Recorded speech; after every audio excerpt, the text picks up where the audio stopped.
So, if the objective of the Kursk incursion was intended to strengthen Ukraine's position in future peace talks, they may once again be in a position where waiting only worsens their standing. American officials ought to reverse their terrible decision from 2 years ago and encourage the Ukrainians to finally push for peace talks with the Russians. And if the intentions behind the incursion are worse, as comments by Zelensky arguing that because Russia has not launched nuclear attacks after fighting spilled into their territory, the West can show equal intentions, the officials suggest. That is all the more reason for Washington to really control its policy and not end this horrific, unnecessary war. This was an incursion into Russia will not solve Ukraine's biggest problem. The Richmond Mesa Square, August 27, 2024, written by Kharkiv, read by the author.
Of nearly every other country, we are also quickly becoming the safest. What's astonishing about all this is that almost nobody denies the health emergency Kennedy lays out. Some argue that he is exaggerating a few of his numbers slightly, or is misleading people with some rates of increase that are inflated by changes in how chronic diseases are defined and screened, something Kennedy and those he cites claim to have corrected for. But most of Kennedy's critics in the media simply ignore what he says about this topic. So, if the scale of the problem is this extreme, and its existence is not controversial, why is this not the central issue in every national election? Simply put, because the chronic disease epidemic is making the political class absurdly rich. In many ways, the problem has its roots in the progressive era at the end of the 1800s. At the time, there were several competing approaches to treating sick and ailing patients, each with its own network of doctors and professional associations. One such group was what their rivals called allopathic physicians. Their approach was to treat patients with painkillers and other drugs aimed specifically at reducing the patient's suffering. Of course, for certain ailments, that is a perfectly reasonable approach, and is one of many available in the early healthcare market. In fact, many Americans required such approach the care they needed. But in the early 1900s, the allopathic dominant professional group, the American Medical Association, or AMA, decided to get with the times and lobby the government for special privileges. As Patrick Newman explained in a lecture based on a chapter from his upcoming book, the AMA maneuvered its way into setting official accreditation standards for the nation's medical schools. With that newfound power, the association was able to both greatly restrict the supply of doctors by forcing half of the country's medical schools to close, and to certify their allopathic approach as the preeminent, legitimate, government-recognized form of medical care. And the AMA was not alone. In most industries, powerful corporations and professional associations realized they can make a lot more money if they lobby the government for monopoly privileges, lucrative subsidies, and cartel-preserving supply quotas. Similar efforts in the food industry resulted in the Food and Drug Administration, or FDA, and many so-called nutrition programs at universities with deep ties to the biggest food companies. On the agricultural side, farming and meatpacking groups successfully lobbied for the creation of what is now the recurring 5-year Farm Bill.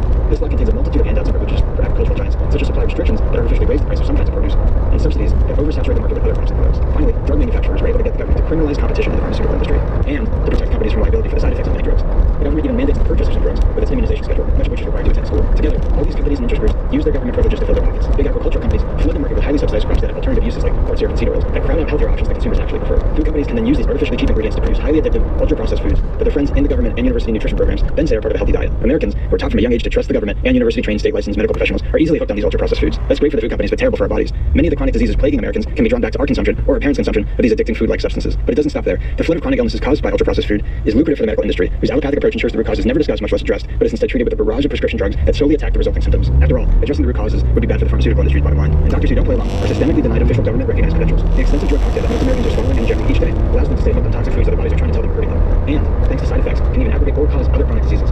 The deadly cycle keeps accelerating, and large politically connected businesses in the agricultural, meatpacking, food processing, healthcare, and pharmaceutical industries grow absurdly rich. But they're not the only ones benefit. Government bureaucrats enjoy ever-increasing levels of power and resources as companies lobby for them to intervene even more in their respective industries. Universities are gifted millions by food and drug companies to run friendly academic programs, and politicians get to appear heroic to both sides as they exploit how obviously awful the healthcare system is to fight distracting, meaningless battles over whether to cap the prices of a couple drugs, usually while pushing to send even more taxpayer money into the healthcare industry. Government officials, industry insiders, and state-credentialed experts have nothing to gain and everything to lose by actually addressing our country's health issue. That's why there's no urgency, even in theatrical political fights, to talk about how sick Americans have become. As the problem worsens, however, it will be harder and harder to ignore. Still, the path forward must start with rolling back the government policies and privileges that this massive, deadly racket is built on, because it is a great mistake to rely on those benefiting from a problem to solve it.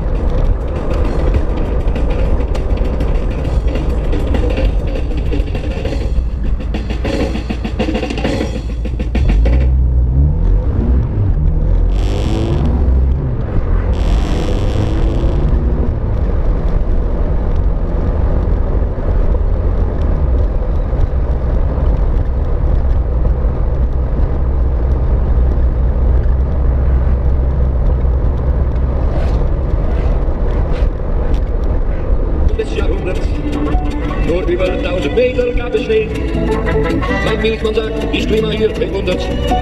Denn schuld daran ist nur die SPD. Ich find, das geht ein bisschen weit, der Baum ist wieder Urlaubszeit und wir uns denkt an die blauen Land. Trotz allem glaube ich unbedingt, dass unser Wetter besser wird, Urban, und diese Frage geht uns alle an. Wann wird's mal wieder richtig Sommer? Ein Sommer, wie es früher einmal war. Ja, mit Sonnenschein von Juni bis September und nicht so nass und so sieht wie im letzten Jahr.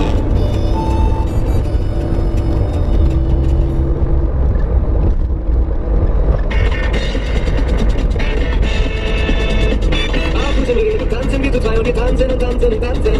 Süß ist der Kuss, dann auf und Sonnenschein und wir küssen und küssen und küssen. Leute gehen vorbei, sie drehen sich alle um und wir singen und singen und singen. Barfuß im Regen, glücklich wie noch nie und wir tanzen und tanzen und tanzen. Wir vergessen die Welt vor Liebe bei Sonnenschein und Regen. Heiß, die Herzen so heiß, vor Liebe, die wir uns heute lieben. Barfuß im Regen, nass bis auf die Haut und wir lachen wir beide darüber. Ich kann mir aus, eine Ewigkeit auf den habe ich dich endlich wieder. Leute gehen vorbei, sie drehen sich alle um und wir singen und singen und singen. Barfuß im Regen, glücklich wie noch nie und wir tanzen und tanzen und tanzen. Wir vergessen die Welt vor Liebe bei Sonnenschein und Regen. Heiß, die Herzen so heiß, vor Liebe, die wir uns heute lieben.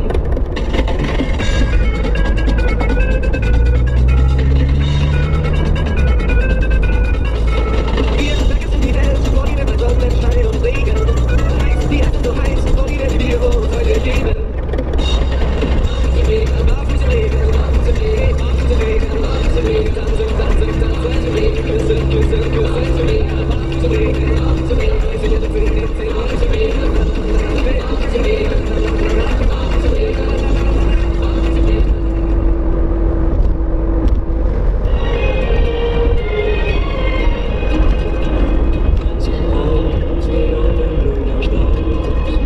So siehst du in meinem schönsten Traum.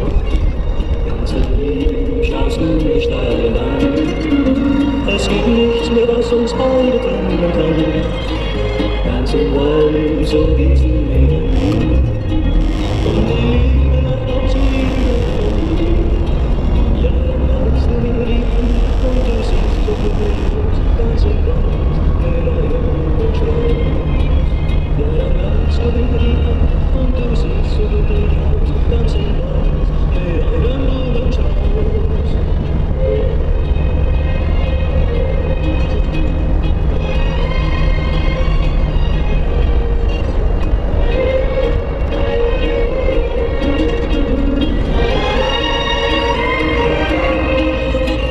Ganz im Wald, so gehst du neben mir.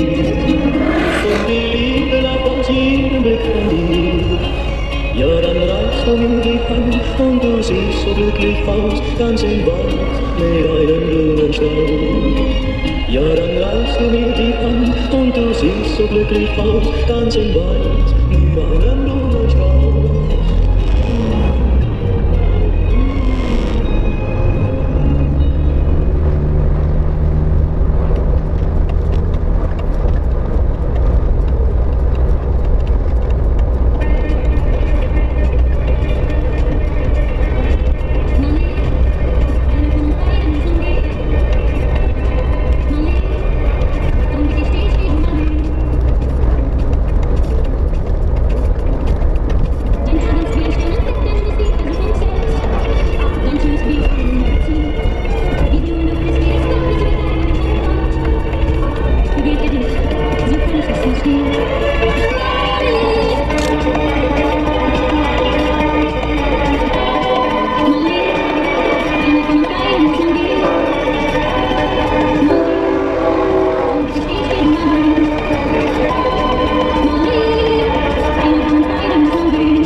Reduction.